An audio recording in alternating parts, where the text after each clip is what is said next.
Biden just approved another or whatever, is calling for another fucking 30 billion or something over the highest military spending, inflation included, that we've ever done ever again.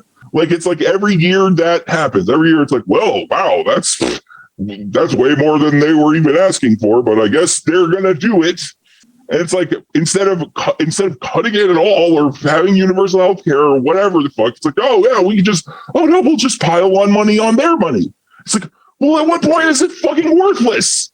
Like, at what point does it not matter anymore? Stop. What the fuck? Why aren't drones flying food? Why aren't drones flying food to places that don't have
I gotta get a drink to this because we have to drink to the first domino falling. Yes, the domino theory, as the imperialists like to call it. I'll go grab a drink too. Good. Anyways, to the first domino falling, fucking between a Starbucks union and an Amazon union. Hey, unions. They're Walmart. Yeah, next is or fucking on to Walmart and Target and yes, whatever, Costco, yes, and whatever, and fast food places and places that'll hire me, workers of the world unite. Yes, cheers.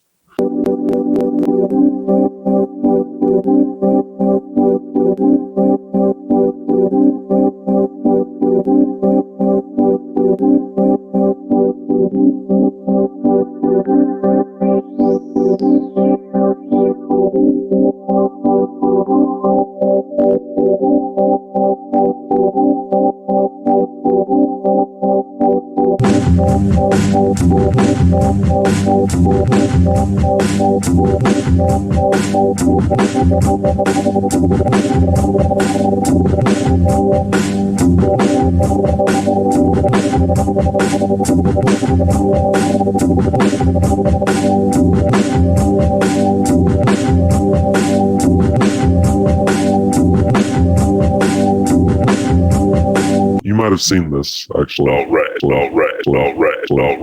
Floating around Reddit or something. This is from the HuffPost. Memo circulated to Florida teachers lays out clever sabotage of, quote, don't say gay bill. Oh, dude, I did see that. But well, here's the little sub-headline thing. Every student should now use they and them pronouns to avoid obvious gender identifiers like he and she. Indicates a letter reportedly circulating in the state. Yes. Just complete backfire. Like, yeah, no, because whatever, quote unquote, traditional gender identity is still gender identity. Like, heterosexuality is still. It absolutely is. Yeah, no, and that's genius. But this is what it immediately made me think, right? Is that anybody, those other fucking bills about other random bullshit that you're not allowed to like teach, do the same thing, right? So, the first thing that came to mind was the critical race theory shit, right? It's like, oh, okay, well, guess what? Now we can't teach all these white people because they're that's a race, right? So we have to we actually have to be more racially inclusionary so that we don't have to talk about race, right? We can't just have it be all white people. That's a critical race. That's the critical race.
And the nice thing about it is that it's so clever that it will confuse your average Republican voter. You know what I'm saying?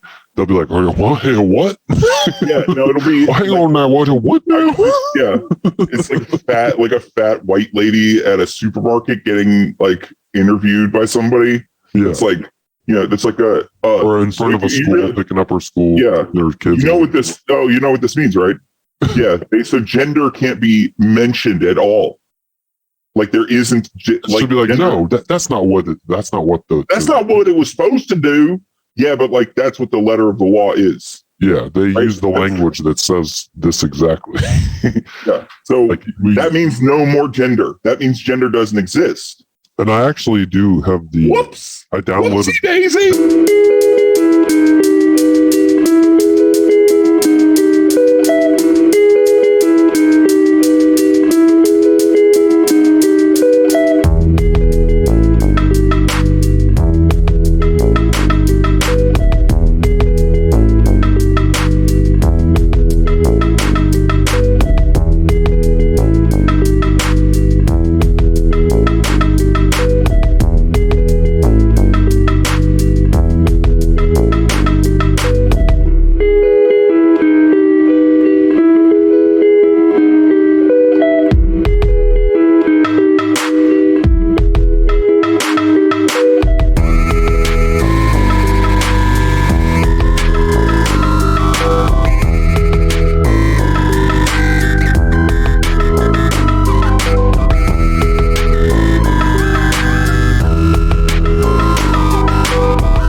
Taylor Greene, a Republican, helped to facilitate the January 6, 2021 riot that disrupted Congress from certifying Joe Biden's presidential election victory. That violates the provision of the 14th Amendment that makes her ineligible to run for re-election, Trump says. I would say that... I'm surprised that's happening. Wait, why is it happening to her and not the other one? The fucking lady, the Boebert, from the one from Colorado. Colorado. All comes down to who, if anybody's filed a lawsuit, and maybe Marjorie Taylor Greene has more. There's more evidence pointing toward her involvement. She has a higher profile because they caught her fucking texting people who came in, whatever, like through the windows or whatever the fuck, and like telling people where like Nancy Pelosi was. They caught her red-handed doing some shit. Boebert? And yes, and well, maybe that's a completely different story. With the fact that Colorado is a bluer state than Georgia. Like Georgia, I could see totally just being like, no, we're fascists now. What are you talking about? But Colorado, like, it seems weird. It seems like the rest of the state would gang up on her. You know what I mean? Right. Yeah, I would see Colorado as more of a, like, almost like a Pennsylvania or Virginia or like a rich hippie state, right? Where you have more moderates than anything else in most of the places that, you know. But and those people, the fucking the Trump people, who do moderates hate the most?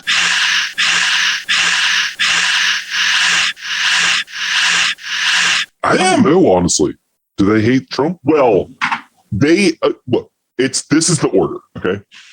The person that quote unquote moderates in America hate the most is like any social democrat, anything to the left of fucking Bill Clinton. They hate. That's the first. They'll actively go after them and try to stop them and fucking turn them into whatever, make them jokes and do, you know, like control the culture to get rid of them.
Would you put Obama to the left of Bill Clinton?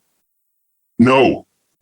Obama and Bill Clinton stand in the same place on the fucking, they're exactly the same. Yeah. Obama's more of an opportunist, I guess. So in that very narrow sense, rhetorically speaking, he might have been a little more progressive. But yeah, and he didn't. When it came down to the brass tacks, it was the same, basically. Yeah, he's familiar.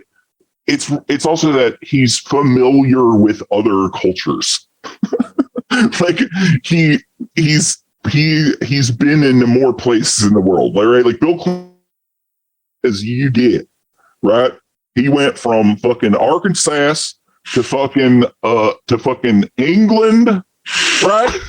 to come back to DC. That's it. Right? He didn't live in no madrasa in Indonesia like Obama did. So like that's it. His cultural experience. That's all he's got on Bill Clinton. Right. But Bill Clinton actually didn't perpetuate a bunch of wars. He started like a couple of stupid ones. Like that's whatever. But it's like that. You could say in that sense, Obama's a hell of a lot more conservative than Bill Clinton is. I mean, there was plenty of fucking military activity going on under Clinton. Sure, and which does not get talked about these days. And who knows what would have happened if Bill Clinton, like in his prime, like seducing the nation time, if Bill Clinton had drones during that time, well, yeah. oh boy. Yeah, that's Oh, that's true. You can't really compare them, but so much because it's almost like a completely different World. era. Like, yeah, I mean, Right. yeah, and I mean, the Republicans, of course, the Fox News and all that shit went after Obama for all of the droning and that whenever they could. Did they? Because when a Democratic president is in charge, and the Democrats in general are in charge, and we're doing any kind of war activity, all of a sudden they're these peaceniks. We're worried about our troops and all this shit. Yeah, But then as soon as the script flips and George W. Bush, we have to. yeah. If you don't support this war, then you are not a patriot. You're not a serious. You're not a real American. You're actually probably a terrorist. You shouldn't be allowed on this stage. So yeah, like it's so.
Holy shit.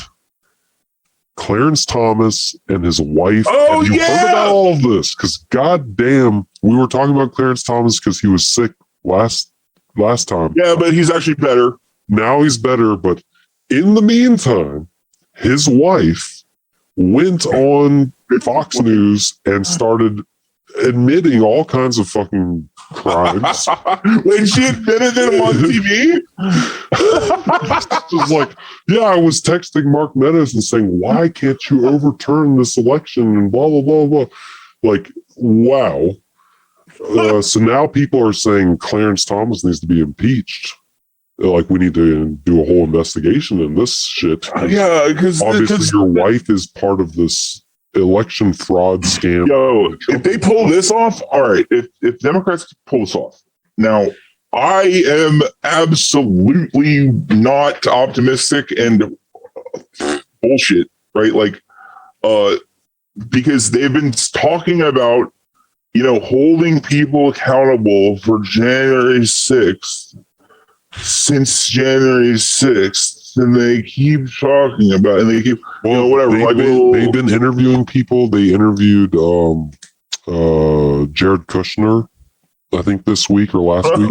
Really? No, so they're doing shit, man. I tell you, like it's going to take a little bit more time. I think they're planning it this way on purpose. They're trying to slow it down. There's going to be a big release probably right before 2022. Yeah, October surprise. And then they'll probably even, I don't know. I don't know if they're going to try and wrap it up by the end of the year, or if they're going to try and drag it out until the presidential election. We'll see. Probably the former, but we'll see what happens. Well, yeah, but, no, they absolutely have to. Right? But because if they are able to impeach Clarence Thomas. If they get Clarence Thomas, yeah. And if they find that he in some way, and maybe he was smart enough to stay out of anything that could, Well, of course he was. Clarence Thomas never says a word. Right. I know that, yeah, he's very quiet. But obviously his wife had a lot of things to say to the chief of staff or whatever the fuck. And leave it to Clarence Thomas's fucking old white lady school marm wife to fucking be like a QAnoner or whatever the fuck.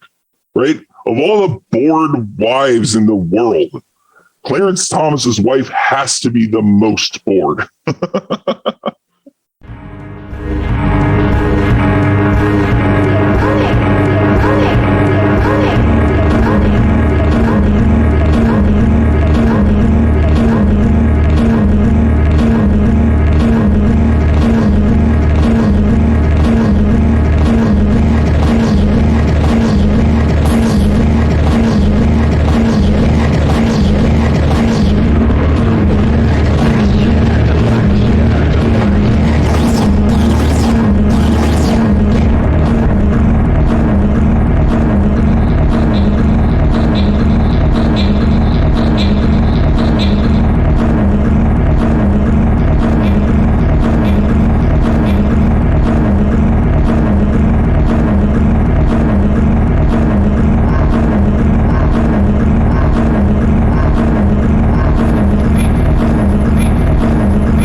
It's ridiculous. And actually this is happening right now.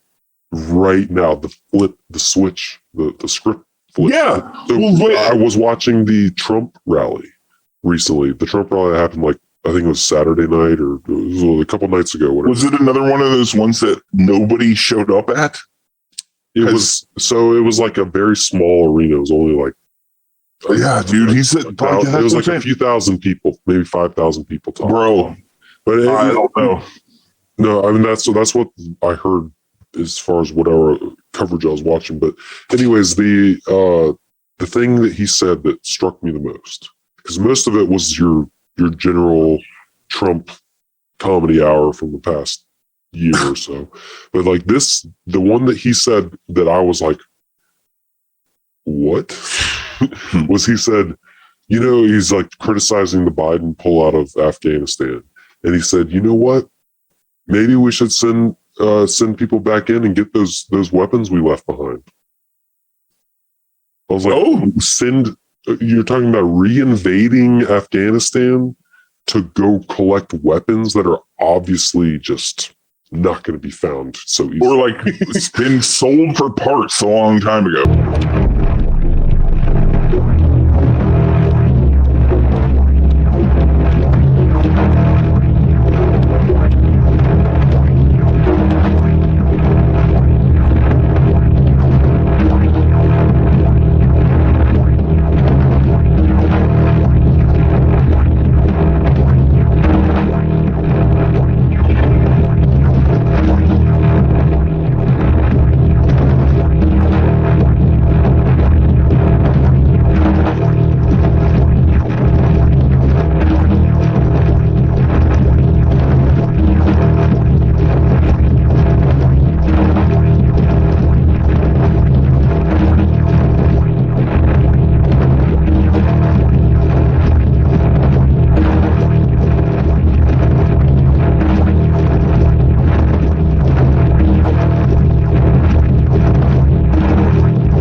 let's move on because there's a lot of shit here. Okay.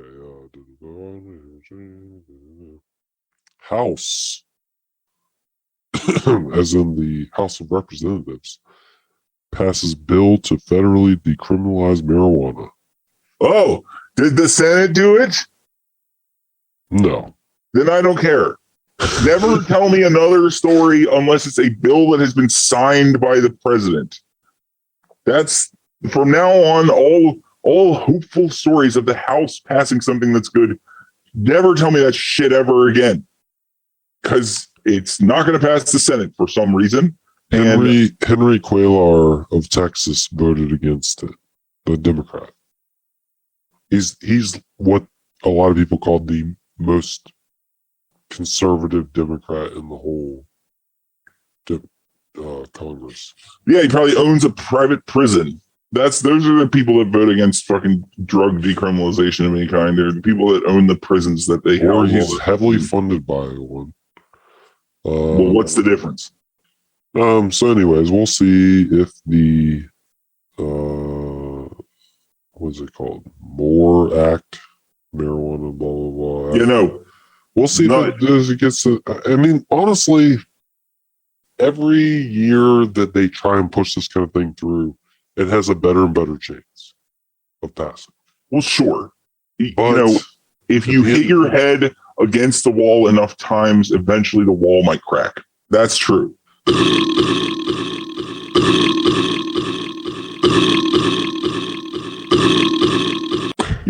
But whatever.